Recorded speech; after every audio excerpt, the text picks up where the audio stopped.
Kemarahan ini saya pikir saya nyesel betul. Saya nggak ngelegewo lah. Itu kan dari 2016 undang-undangnya. Kemudian kami dengan Bu Menteri Keuangan agar dipupuk dulu kredibilitasnya. Ini masalah trust. Sehingga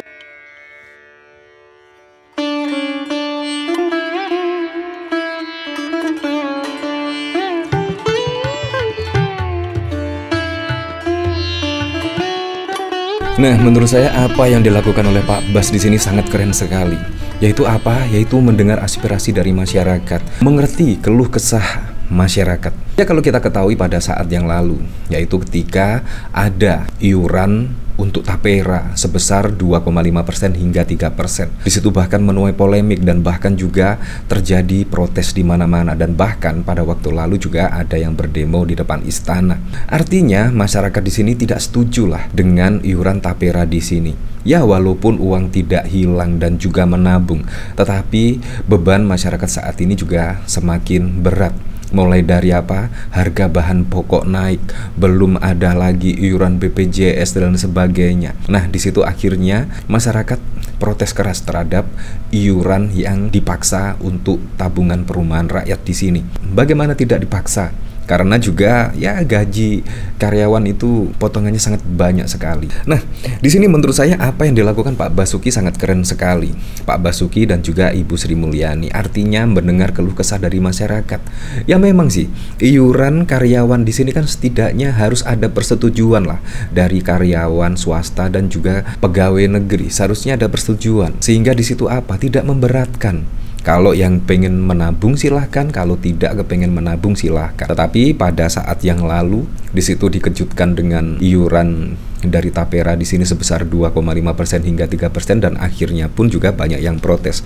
Nah, di sini sangat keren sekali dari Pak Bas, dan bahkan juga menyesal dan juga meminta maaf. Di sini patut jadikan teladan karena gara-gara keputusan yang sangat tiba-tiba dan akhirnya juga banyak protes dari masyarakat, dan akhirnya juga menyesal dan meminta maaf. Kalau kita flashback ke belakang, misalnya pada Pilpres 2024 yang lalu, di situ bahkan juga banyak yang protes keras, yaitu terhadap apa? Terhadap putusan MK yang dinilai kontroversi dan lain sebagainya, memberikan karpet merah kepada Gibran dan lain sebagainya. Kan juga protes keras itu tidak hanya dari kalangan masyarakat, melainkan juga dari sekelas profesor, sekelas jenderal, sekelas akademisi, mahasiswa dan lain sebagainya. Tapi apa sampai saat ini tidak ada permintaan maafan, tidak ada kata penyesalan dan lain sebagainya.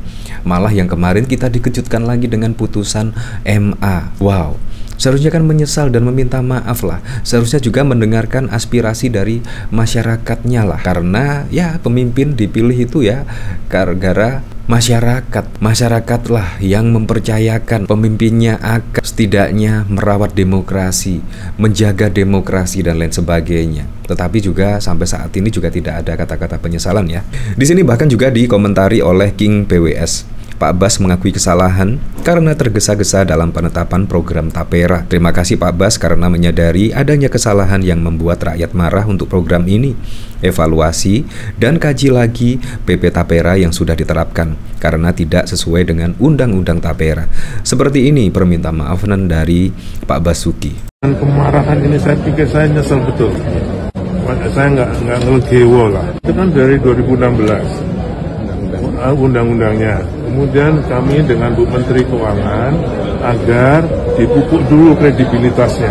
Ini masalah trust. Sehingga memang benar ini masalah trust. Kalau misalnya publik percaya, pasti juga tidak akan masalah ya, yaitu dipotong sebesar 2,5% dan 3%. Tetapi memang benar-benar untuk perumahan rakyat, dan juga ada yang sudah memiliki perumahan dari tapera, menurut saya juga tidak masalah. Karena kalau kita lihat pada waktu lalu ya, itu ada namanya taperum, tabungan perumahan. Tapi juga ketika 28 tahun mengikuti program taperum di sini hanya cair sekitar 6,6 juta. Bayangkan saat ini rumah juga paling murah itu sekitar 300-an juta ya. Bayangkan, sungguh tidak masuk akal di sini ya. Nah, seharusnya juga kalau namanya tapera, tabungan perumahan rakyat, seharusnya juga ya sudah dipastikan lah akan memiliki perumahan. Menurut saya itu sangat keren sekali.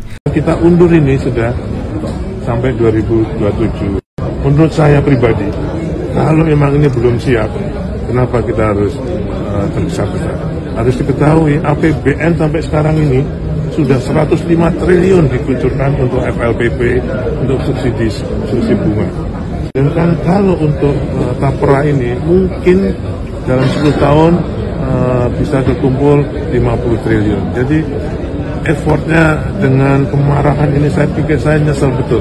Saya nggak ngelegewo lah. Ya seperti itulah, bahkan Pak Basuki di sini menyesal betul karena banyak publik yang marah, yaitu dengan iuran Tapera di sini sebesar 2,5 hingga 3%. Dan dari sini saya juga penasaran ya, kira-kira komentarnya seperti apa ya ketika Pak Bas di sini menyadari, menyesal dan juga meminta maaf. Nah di sini dari Cak Jan, dan jangan ditunda Pak, tapi batalkan jika masih sama seperti yang sekarang yang mau dijalankan ini. Fix Menteri Basuki dan Sri Mulyani sepakat Tapera ditunda. Di sini dari Vero, mudahan omongannya sampai ke pimpinannya. Kebijakannya amburadul, itulah akibat pemimpinan yang tidak mampu memperbaiki negara. Pemerintah bikin kos-kosan subsidi Pak, peminatnya banyak dan gak bikin ribut-ribut. Dihapus aja bisa nggak sih? Kasihan Pak Basuki. Jadi ya seperti itulah, memang kita pada waktu lalu dikejutkan dengan banyak peraturan yang dirubah, banyak peraturan yang sangat gerusa-gerusu. Seperti apa? UKT di situ bahkan naiknya juga tidak tanggung-tanggung dan akhirnya pun juga dibatalkan. Di sini Tapera juga di sini ya secara mendadak dan tiba-tiba dan bahkan juga menimbulkan protes, akhirnya juga ditunda. Dan masih banyak lagi peraturan yang ujuk-ujuk jadi. Bahkan yang paling mengejutkan yaitu keputusan MA yang hanya 3 hari saja tiba-tiba sudah memutuskan hal demikian. Di situ bahkan juga mengagetkan publik. Publik juga terkejut. Semuanya mendekati ya pelantikan. Di situ banyak peraturan yang digodok saat ini. Entah di situ ada yang masuk akal, ada yang tidak dan lain sebagainya. Di sini saya juga sebagai masyarakat biasa sangat heran sekali kenapa harus tergesa-gesa di sini secara tiba-tiba dan juga mendadak. Nah, dari sini bahkan juga dari Detik News, yaitu di sini penyesalan Menteri Basuki soal Tapera. Di sini Menteri PUPR sekaligus Ketua Komite BP Tapera menyesal terkait program tabungan perumahan rakyat yang ramai disorot publik karena iuran dipotong dari gaji pegawai. Basuki mempertanyakan aturan main Tapera yang terkesan tergesa-gesa. Awalnya Basuki mengatakan program fasilitas likuiditas pembiayaan perumahan sudah dikucurkan dana APBN mencapai 105 triliun dari APBN. Basuki mengalkulasi dana Tapera dapat terkumpul hingga 50 triliun dalam 50 tahun ke depan. Menurut saya pribadi, kalau memang ini belum siap, kenapa kita harus tergesa-gesa? Harus ketahui APBN sampai sekarang ini sudah 105 triliun dikucurkan untuk FLPP, untuk subsidi bunga. Sedangkan untuk Tapera ini mungkin dalam 10 tahun bisa terkumpul 50 triliun. Jadi effortnya dengan kemarahan ini, saya pikir saya menyesal betul. Saya nggak legowo lah, kata Basuki seusai rapat kerja Komisi 5 DPR RI di gedung MPR DPR DPD RI Senayan pada Kamis 6 Juni 2024. Ya untunglah kita punya Pak Bas ya, yang begitu mendengar aspirasi dari masyarakat, mendengar keluh kesah dari karyawan swasta dan juga negeri di sini. Dan akhirnya setelah mendengarkan keluh kesah, mendengar aspirasi dari masyarakat di sini yang marah betul tentang iuran Tapera di sini, akhirnya juga fix dibatalkan iuran Tapera. Ya kemungkinan dari Pak Bas sendiri pengakuannya tahun 2027. Ya tapi saya berharap semoga saja di bawah kepemimpinan Pak Prabowo Gibran bisa merealisasikan semua program-program dan janji-janji kampanyenya sehingga bisa dirasakan manfaatnya langsung oleh masyarakat.